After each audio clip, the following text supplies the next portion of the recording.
Socialstyrelsens kommunale beredskab giver professionelle den nødvendige viden til at kunne forebygge, opspore og behandle sager om vold og seksuelle overgreb på børn og unge.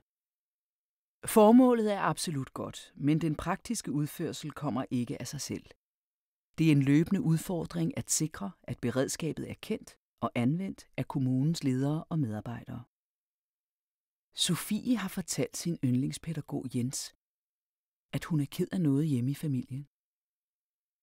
Jens har været rigtig god at snakke med, og Sofie har følt sig tryg nok til at fortælle om svære ting. Jens er ikke i tvivl. Det her er vigtigt. Han kan mærke det, både på Sofie og på sig selv. Men han er i tvivl om, hvad det kan betyde, og hvordan han skal gribe det an.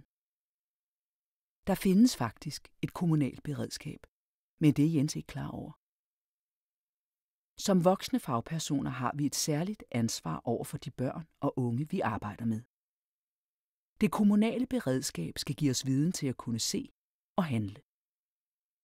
Det er derfor vigtigt, at både ledelse og medarbejdere ved, at beredskabet eksisterer, og at de tager det til sig.